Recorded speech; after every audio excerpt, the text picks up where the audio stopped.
आकाशवाणी भोपाल से प्रस्तुत हैं प्रादेशिक समाचार।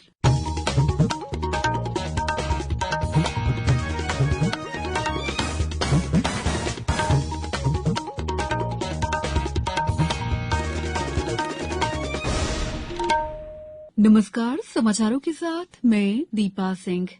सबसे पहले मुख्य समाचार।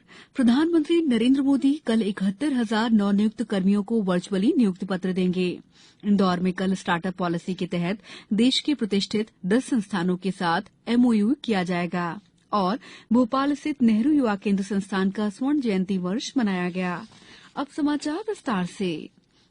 प्रधानमंत्री नरेंद्र मोदी कल लगभग 71,000 नवनियुक्त कर्मियों को वर्चुअल माध्यम से नियुक्ति पत्र वितरित करेंगे।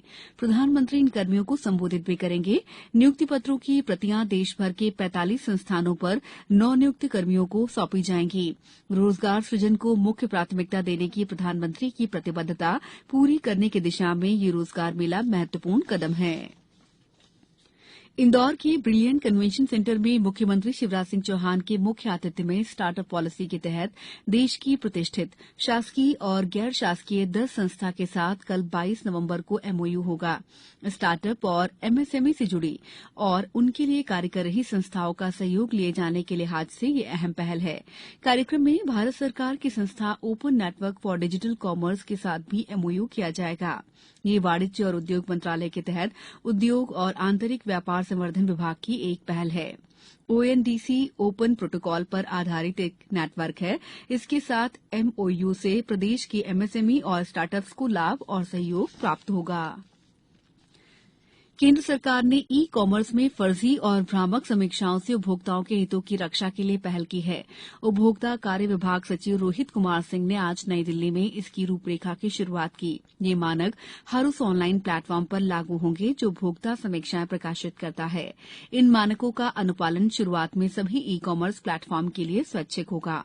भारतीय मानक ब्यूरो अनुपालन का आकलन करने के लिए 15 दिनों के भीतर मानकों के लिए एक अनुरूपता मूल्यांकन योजना तैयार करेगा। मानकों के उल्लंघन को अनुचित व्यापार व्यवहार और उपभोक्ता अधिकारों का उल्लंघन माना जा सकता है। उपभोक्ता अपनी शिकायतें राष्ट्रीय उपभोक्ता हेल्पलाइन, उपभोक्ता फोरम या केंद्रीय उपभोक्ता संरक्षण प्राधिकरण को भेज सकते हैं।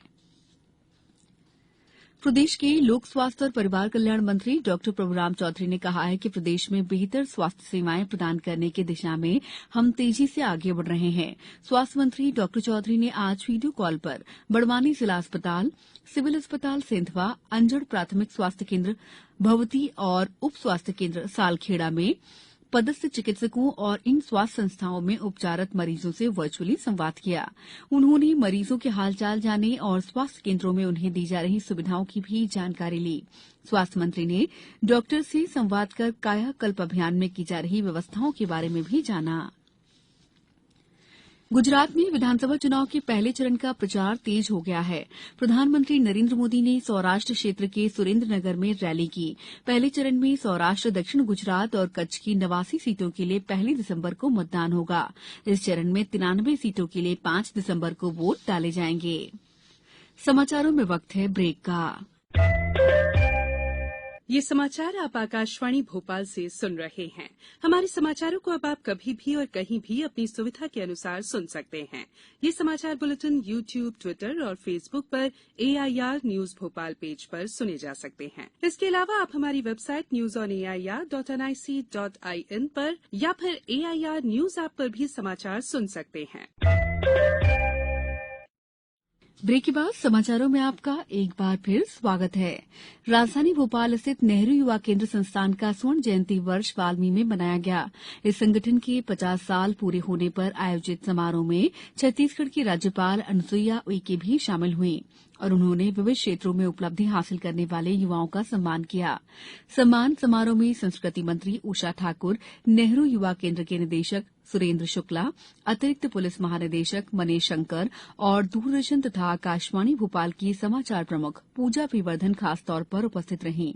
कार्यक्रम के दौरान राज्यपाल अनुसुईया उइके ने समाज के प्रति समर्पित भाव से उत्कृष्ट सेवा प्रदान करने वाले समाजसेवियों और कला तथा संस्कृति के क्षेत्र में अपनी प्रतिभा के जरिए अलग पहचान बनाने वाले कलाकारों को स्मृति चिन्ह भेंट कर सम्मानित किया।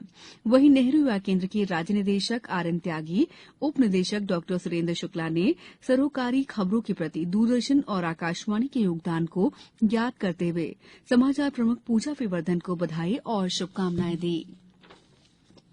राज्यपाल मंगूभाई पटेल जबलपुर की नानाजी देशमुख वेटनरी साइंस के दीक्षांत समारोह में शामिल हुए।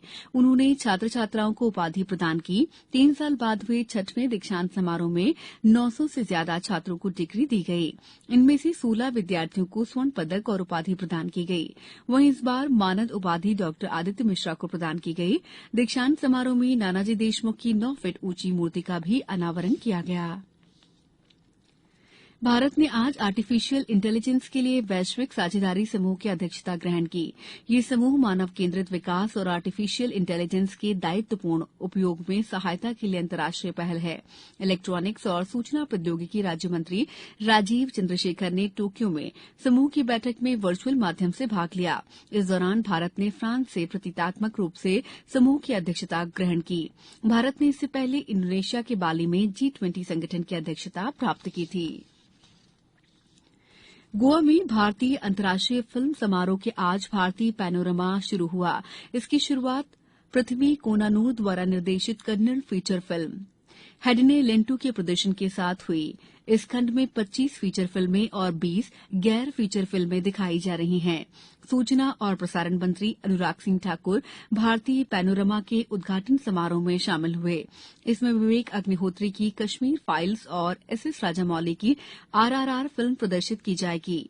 भारतीय पैनोरमा फिल्में हमारे देश की विभिन्न भाषाओं, क्षेत्रों और संस्कृतियों का प्रतिनिधित्व करती हैं।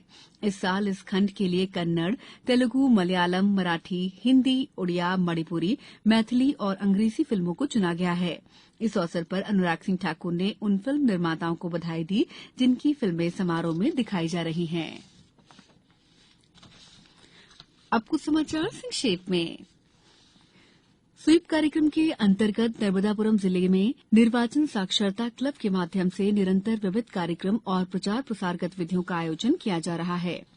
पश्चिम रेलवे रतलाम मंडल से आरंभ होने वाली तथा रतलाम मंडल के विभिन्न स्टेशनों से होकर गुजरने वाली 12 जोड़ी ट्रेनों के रैक को मानकीकृत करने के लिए अतिरिक्त कोच जोड़े जाएंगे।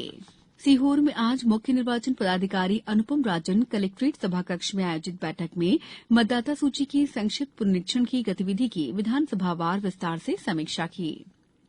बैतूल जिले में जनजातीय वर्ग को सशक्त और अधिकार संपन्न बनाए जाने के उद्देश्य से प्रदेश में लागू किए गए पेसा एक्ट की जानकारी जनजातीय वर्ग के नागरिकों तक पहुंचाने के उद्देश्य से 26 नवंबर से 2 दिसंबर के बीच ग्राम सभाएं आयोजित की जाएंगी। जबलपुर जिले ने सीएम हेल्पलाइन से प्राप्त शिकायतों के निराकरण में लगातार दूसरे माह प्रदेश भर में पहला स्थान प्राप्त किया है।